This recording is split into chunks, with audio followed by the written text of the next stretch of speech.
Hello, I'm Peter Bailey, and welcome to the first in a series of programs that we've called Once Upon a Malaysian.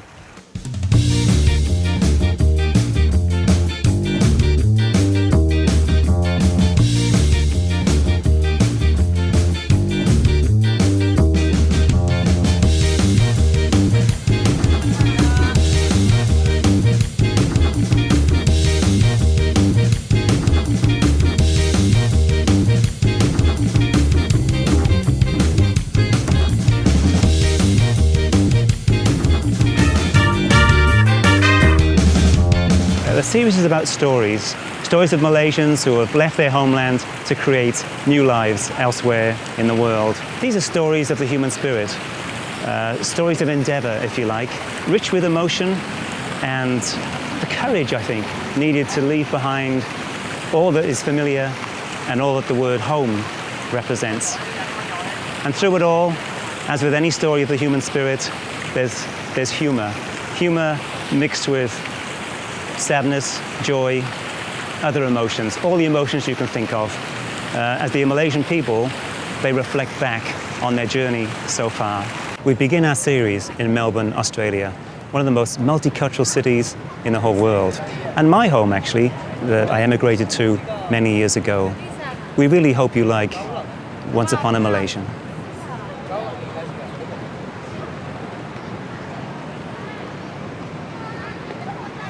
Melbourne, Australia, winner of the world's most livable city award every year for the last 6 years since 2011.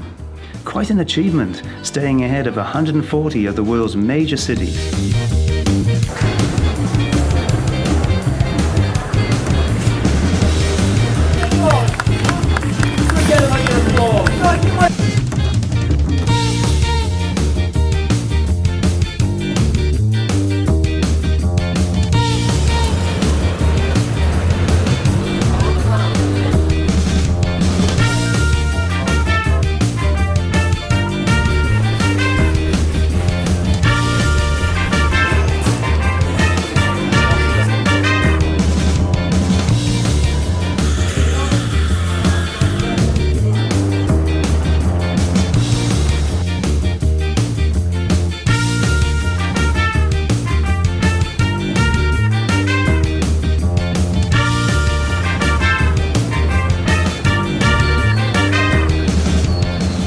You know, 6 million of Australia's current population, of 24 million, has actually settled in this country since the end of World War II.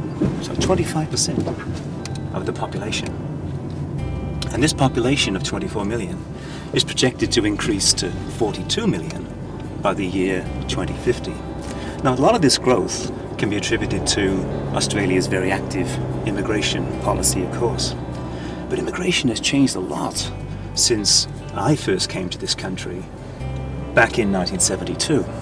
I actually came for a 6 weeks holiday. 44 years later, I'm still here. They haven't caught up with me yet. The truth is that because of the rearrangement between the British and the Australian government at the time, my passport was simply stamped permitted to remain in Australia. No time limit. Imagine that today. I don't think so. I'm on my way to see my Malaysian friend Kathy. I'm interested to know from Kathy what her experience of emigrating to Australia has been like. Come join me.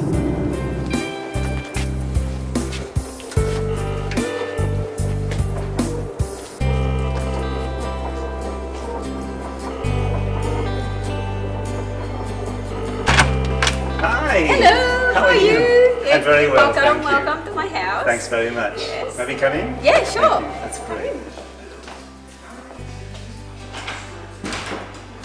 Okay, welcome. Oh, sorry, Peter. I think you have to take off your shoes in my house. I always forget, I'm so That's sorry. alright, that's alright. It's always something that we do. Yes, no. It's part of the tradition. I should know by now, you know. Yeah. That's okay.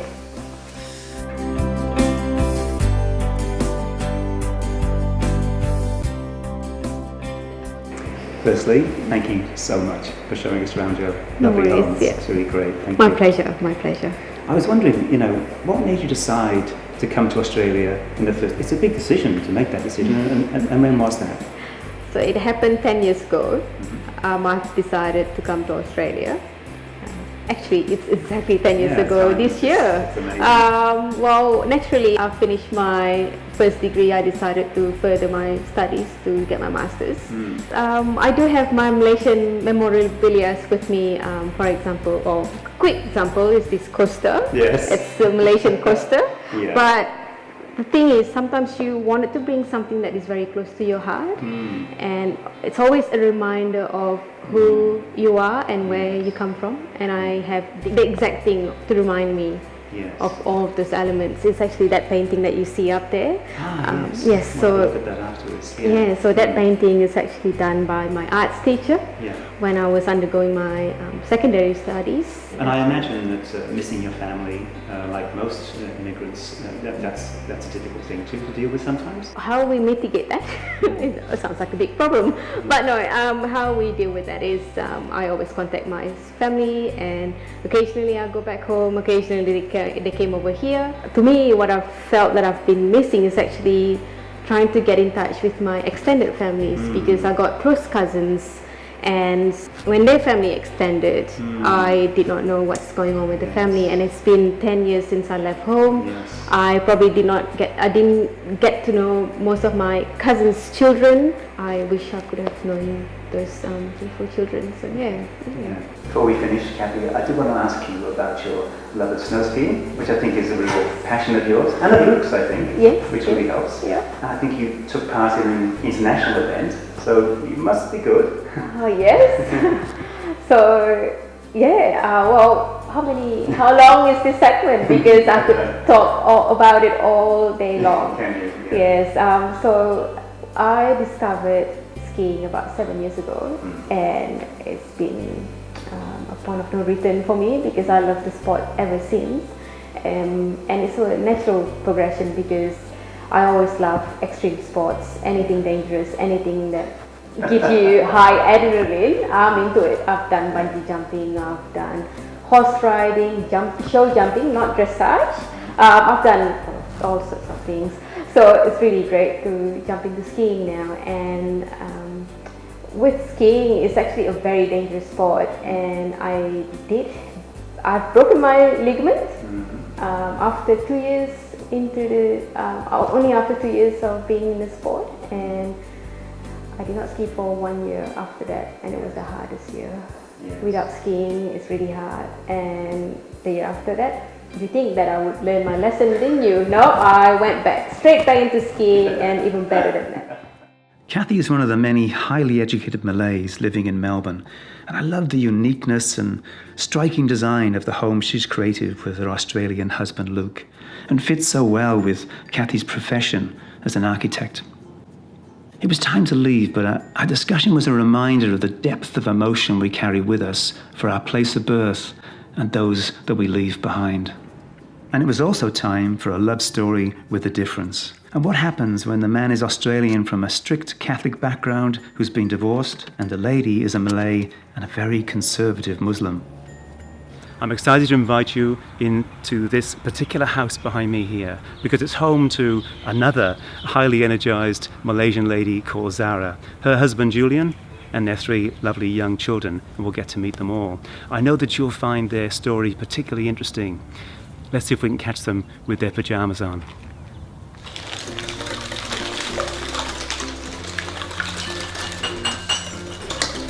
We're gonna make quiche today. Where is Kay? Where? Where is Kay? Wow, K, okay, and then where is Y?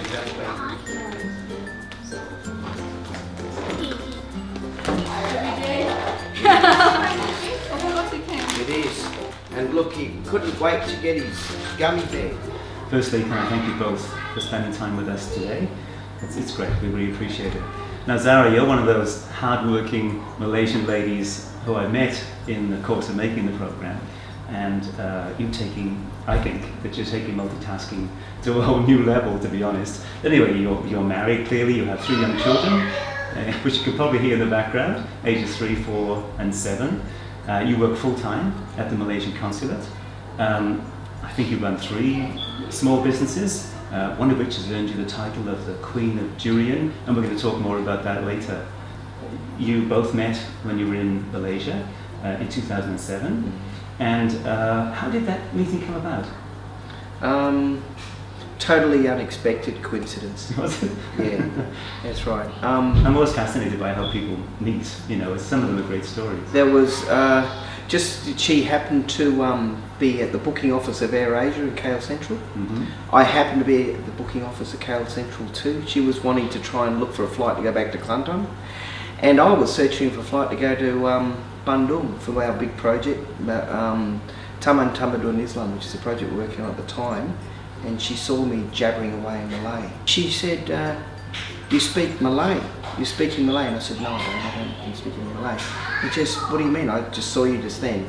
I said, "No, don't speak a word of Malay." And she goes, "I think you're tricking me." So that's how it all started. She thought I was the jokester, and really thought I was. She discovered I was pulling her leg. The way I was welcomed to the family, especially the one in Kelantan, it was almost as if you were a blood member of the family. Wow. The way they treat you. So to be welcomed into the world of Islam to that brotherhood level, it's almost as if you wouldn't even be thinking of it as a religion. You would be thinking it was just community and a sense of belonging. And I was almost, if not even more so, treated more like a son by my parents and more than even my own parents.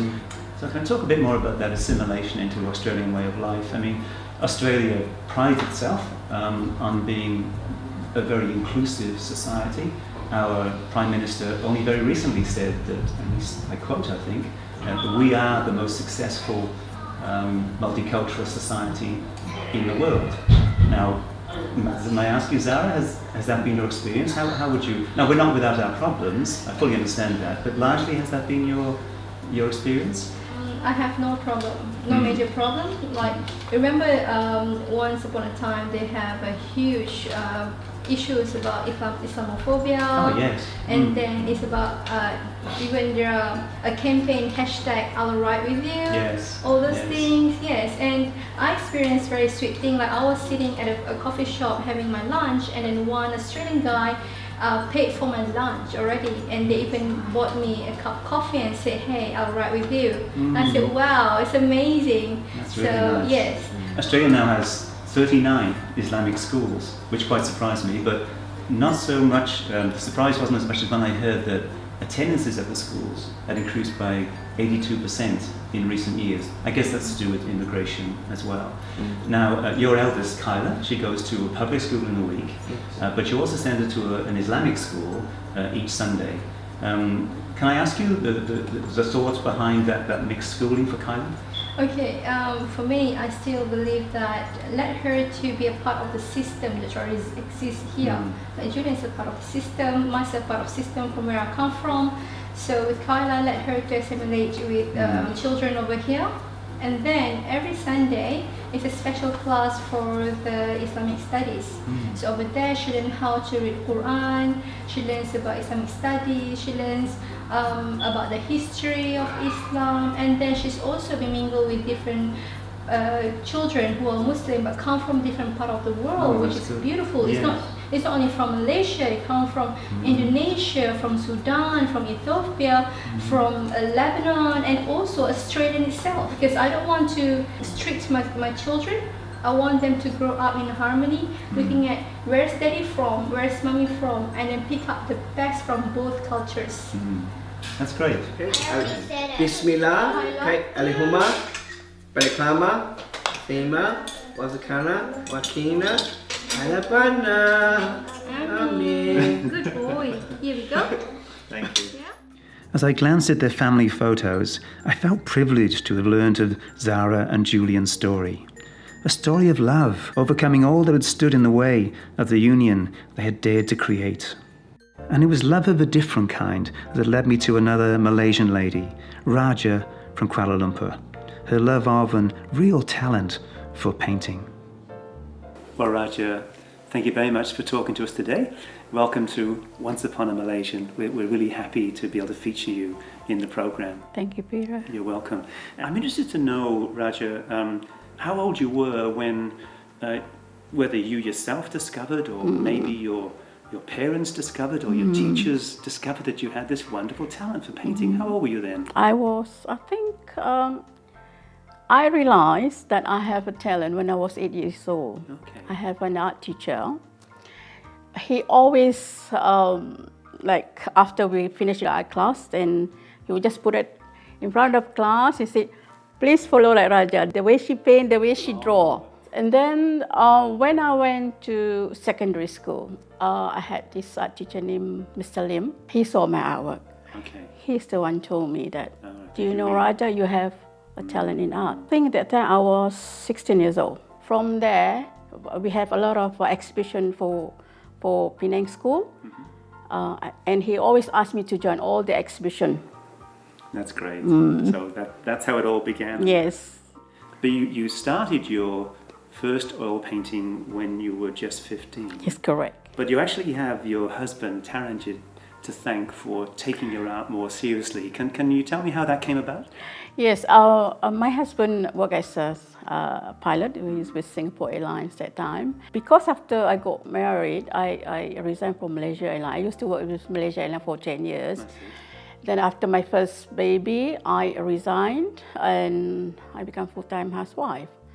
And one day he asked me, do you have any hobbies? Because, you know, housewife didn't do anything, just clean the house. So, but he's going to Germany that time, and he said, what is your hobby? Do you have any hobby? I said, I don't know. I used to paint when I was, at school, So all this time you hadn't painted, I haven't painted, and I did not tell him that. You didn't tell him? I did not tell him that I can paint. He used to buy a lot of painting when he traveled overseas. He go to Spain, he go to UK, he bought a lot of painting. Then he asked me, do you want me to buy any paintings from Germany? I said, yes, you can buy oil painting, probably 12 colors. The actual paints? Yeah, yes. Oil color. It's a good oil color. I said, don't buy the student one, buy the artist quality.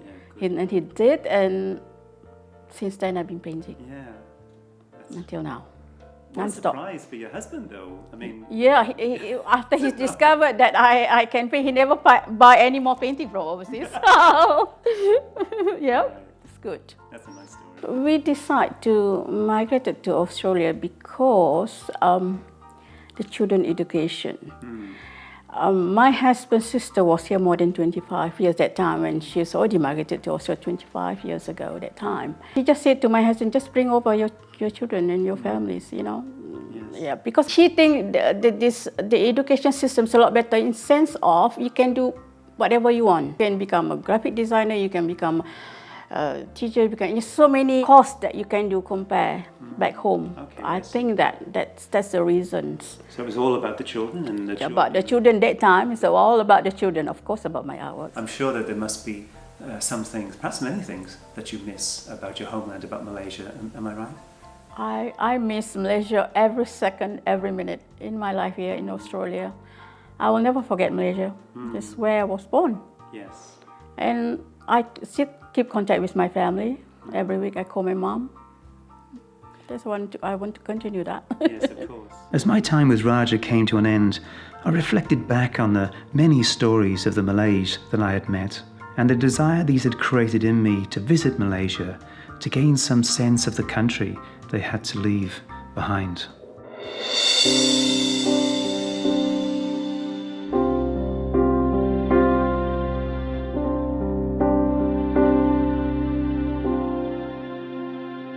Kuala Lumpur today, of course, is unrecognisable from its beginnings as a tin mining town. Ethnic Malays, Indian migrants, British colonials and Chinese prospectors have all helped to carve out this now vibrant and world-class city from the jungle. Today, Malaysia's capital merges modern skyscrapers and thriving commerce with street-side hawkers and ancient temples. And as I travel around, I am really heartened to see that it has managed to retain its heritage, its heart and soul. I was wondering how amazing it would have been to have been here at Merdeka Square, one of Kuala Lumpur's most noticeable landmarks, way back midnight on the 31st of August, 1957. Because, of course, that was the time when Malaysia's independence from Britain was pronounced right here. Can you imagine the pride and the emotion of that time when the Malaysian flag was raised for the very first time.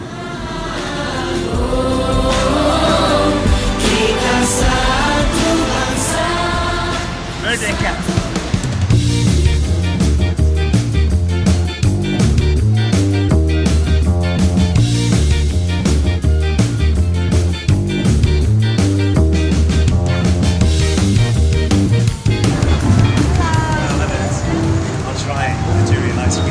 Sure, but I'm going to give it a try. Oh, okay, thank you. I'm really not sure about this.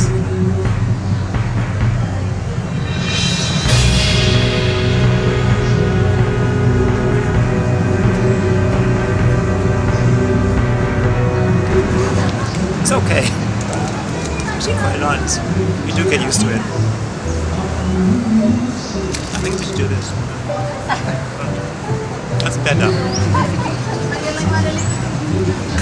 Well, our Malaysian viewers will instantly recognize I'm standing in front of the Batu Caves, one of the most popular Hindu shrines outside of India, and the focal point of the Hindu annual festival. How I wish I was here. I think it's in January when thousands and thousands of people will fill this place.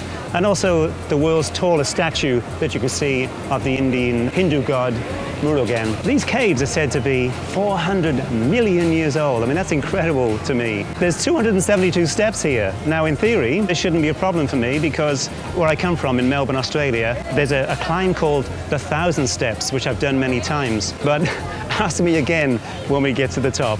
Okay.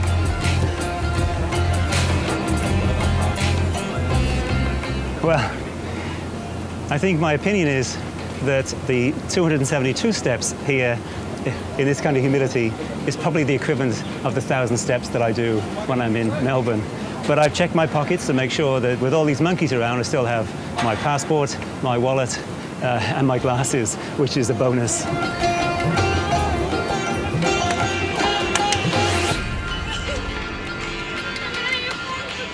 The Batu Caves are a fascinating place.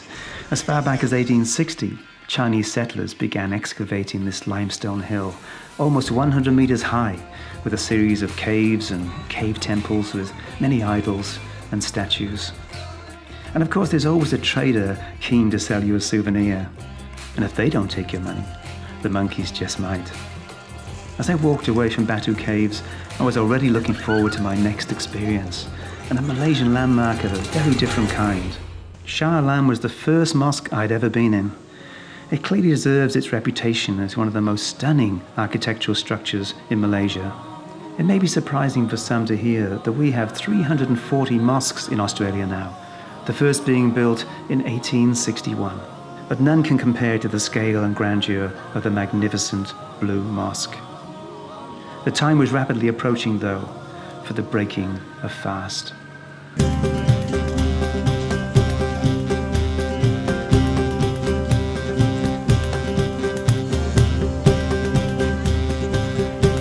Despite the rain, I really enjoyed mingling with the locals at Ramadan Market. Malaysians' love of food is legendary, of course. I could sense the excitement building as the time approached, and I felt I should join in the celebration and try some traditional food. Really good. Thank you. Very nice. But I was especially looking forward to our dinner at the restaurant we had booked.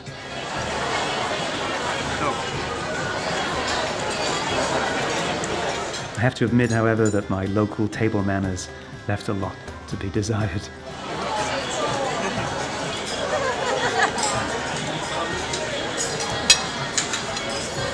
Of course, the whole world loves a market, and you can't go past this Malaysian icon.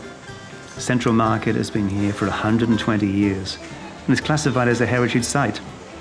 Just like London's Covent Garden and San Francisco's Fisherman's Wharf, it's been renovated over the years to continue to attract younger generations and tourists.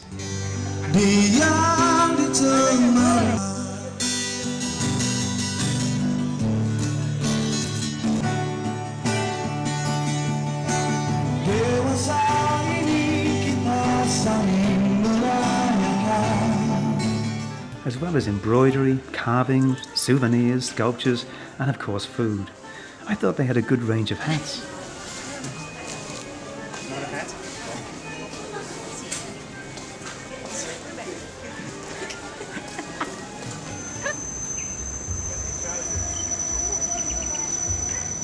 You know, I couldn't possibly have imagined that I would find a piece of rainforest, almost 10 hectares in size, in the middle of a city the size of Kuala Lumpur. Not only that, but at the very foot of one of the tallest telecommunications towers in the world.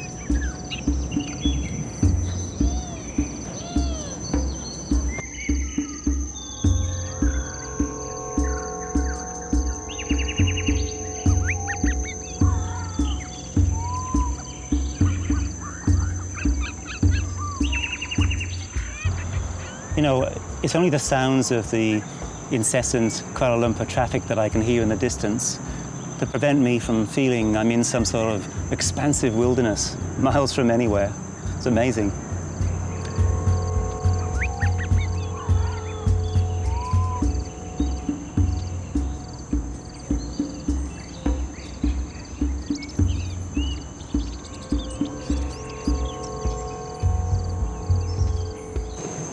You know, I think it's just wonderful that this reserve has largely been preserved since it was first registered way back in 1906. You know, at the same time that the city around it, Kuala Lumpur, has changed dramatically. It's wonderful.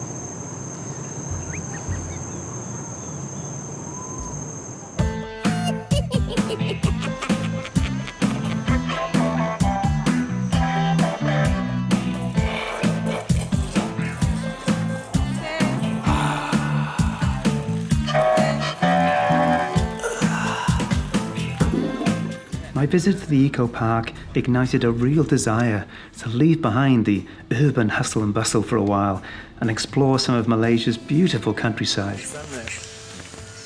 Unless you lived here, you speak English? No. No, okay, that's all right. But it's a beautiful spot here. Yes. I like it. Very beautiful.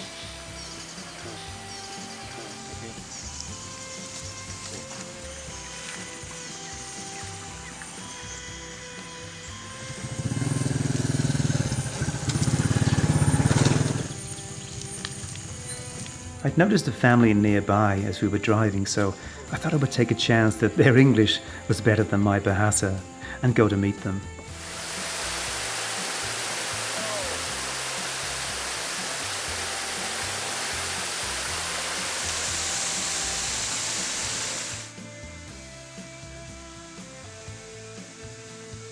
I am Peter.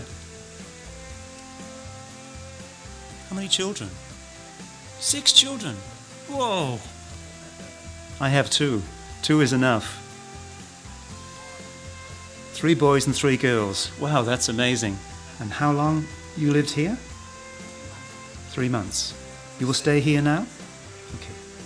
Thank you very much for saying hello to us. Goodbye. See you later.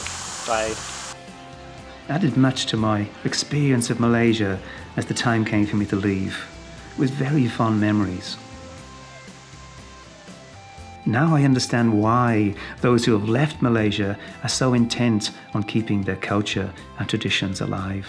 And in doing so, they've enriched the cultural heart of cities like Melbourne.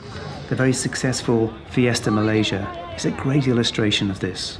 Welcome to Fiesta Malaysia, the very heart of the CBD in Melbourne. This is an annual event now, and it celebrates the diverse history, arts, culture, and of course the amazing food of the Malaysian community. And I can tell you now, with the smells around me here, I'm getting really very hungry indeed. Now last year, there were more than 20,000 people attended this event. Organisers say they expect even more this year. It's a great autumn day in Melbourne. Let's go and see what it's all about. Achieve that because there's a lot of visitors around Melbourne came here to enjoy this wonderful event.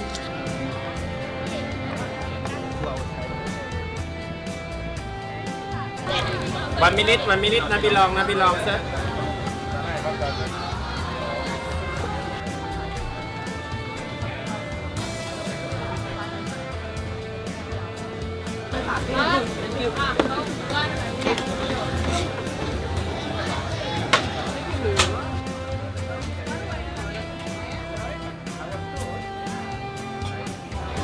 ladies. Thank you Hi. for speaking to us. This is my first Fiesta Malaysia, and yourselves? This is my second Fiesta. So many people. They're first. Yeah. Our first. Hey, where are you from? I'm from Russia, From St. Russia. Petersburg. From Russia, we Yeah. absolutely Oh, yeah. fantastic. And yourself? I'm from the Philippines, but I lived in Malaysia for 23 years. Wow. But this is so much bigger than I thought. When I read on the website there was going to be 20,000 people, I thought, I think maybe a bit optimistic, but It's bigger this year than it was last year. it's big. It was a mini Malaysia here, actually. It is. I felt that I didn't leave Malaysia. I felt like I'm Yeah. just around KL. This is the Malaysian community in Melbourne. Yeah, it's great. Thanks again. Enjoy the rest of your day. Thank you. Thank you. As I work my way through the crowd, I see a familiar face, the Queen of Durian, Zara, who we spoke to earlier. It is, and I mean, people's response to it is phenomenal. Like the turning over, it's like out of the blue. There's another thing you make time for. Yes, I'm yes, amazed how you yes. get to include so much in your life today. Yeah, thank We're you. going to catch up in a week or two. Beth, thanks for talking to us. I can see you're volunteering today, which is great. It is so much busier than I expected. But tell us more about yourself if you could. Hi, I'm Zubaida Latin, you can call me Belle. Today, we are volunteering ourselves, joining the Fiesta, opening a stall on behalf of Ladies Association of Foreign Ministry Malaysia. And this is our annual activity. Collaboratively, we cook some of the dishes and then we sell it, and the money that we gain, like we use it for our association, and some of it we do for charity.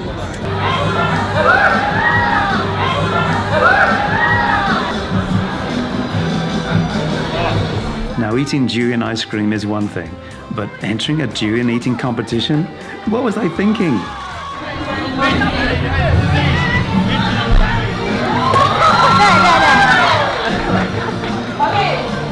You don't think I was in that competition, but I tried.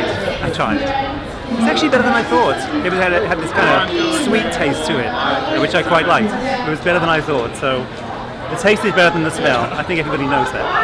Thank you. This is Musa. Musa, you've been here for how long? Not long. 30 years. About 30 years.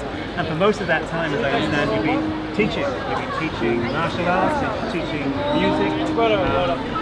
Why is it so important that you keep this going? Such dedication for such a long time, I'm thinking.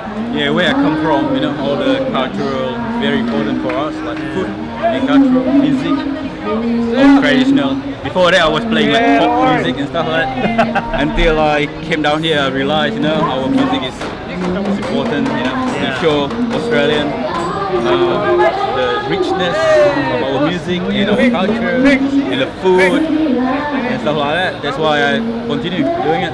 And it all comes together here one day a year, but people like yourself and others that we've met, they actually keep it going 365 days a year, with their dedication, so that's really wonderful. And I wonder if we can talk to one of the children and see... Yeah, no worries, we got about 17 kids here. Akif, I did have it right. Akif, thank you. Is he a tough teacher? Is he tough on you? He's not tough. Is he a bit soft, is he? And how long have you been doing this? 1 year, 2 years? 2 years, about 2 years. So how old are you now? 8. So since you were 6 years old, you've been doing this. Do you want to do it for a long time, do you think? You want to do it? And he's not too tough, he's okay? Thank you very much for talking to us. That's great. So thank you again, Marissa, for talking to us today. For me, it's been a real eye-opener because this crowd has been fantastic. I've learned so much. I've even eaten durian. Did you know? Is it? You like durian? You like the smell? Not the smell, but it was quite a nice taste. I was quite surprised. I was on the stage and I enjoyed it. So, anyway, thank you again. All right. Like that, okay. Like that.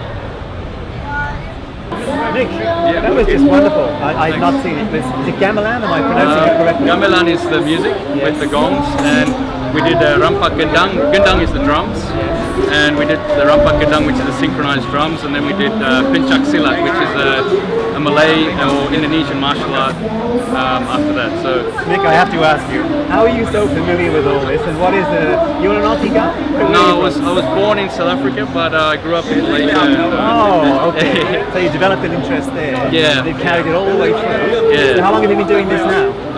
Well, the style I do now is from West Java, so I've been training this for about 8 years, 10 years. Wow, well done. But we do also do competitive pencak silat, which is fighting in the ring as well. We've been to a couple of world championships, and the next one is actually going to be in Indonesia in December. So they will probably be fighting there. I'm a bit old now, but he's at a fighting age. So we'll have a few people going over there to compete in pencak silat as well for Australia. You look pretty fit to me. I'm not sure how old you are, but you were looking pretty good and very youthful on that stage. Okay, but, pulled it off. Yeah, well done. You did. Thanks. Thank you All very right, much. Thank you. Thank you.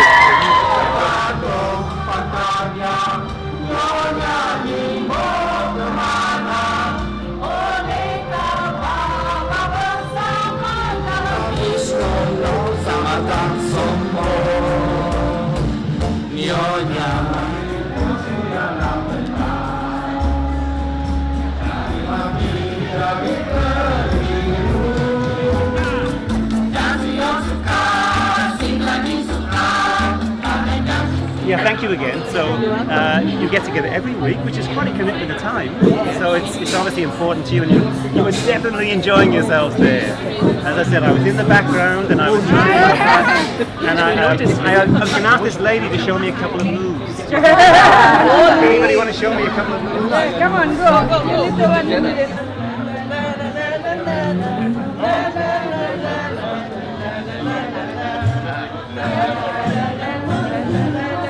It's got style.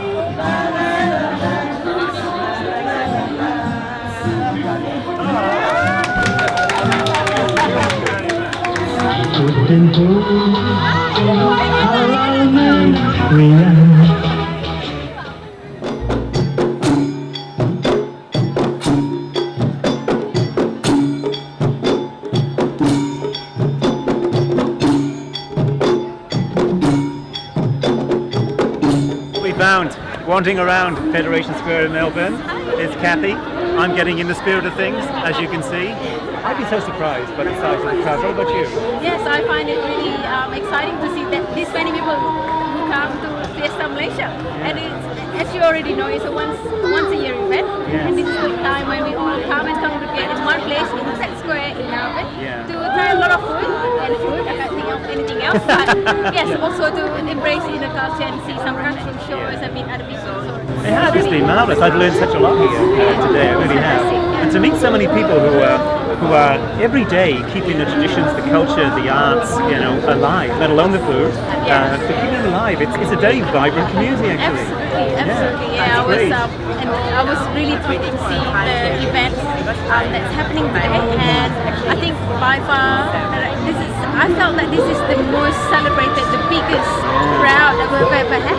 I just felt like it's really been quite vibrant.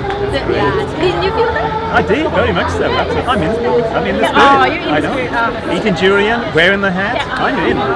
You should be a Malaysian by now. What a wonderful day we've had here at Fiesta Malaysia. A little bit skeptical I was about 20,000. It's more than that. Whoever you speak to, the crowd is the biggest they've ever had, and I'm not surprised. It just brings everything alive, everything Malaysian alive. I've learned so much about the arts, about the food, even tried the durian, as you know. I actually enjoyed it, it was great. So really, this is not just the one day I've learned that Malaysians come together. There are so many people working very hard to keep the culture, the traditions, everything alive. And that's wonderful to me, because it's because of the efforts of those people that Malaysians have a very vibrant community here in Melbourne and here in broader Australia. It's been a great day.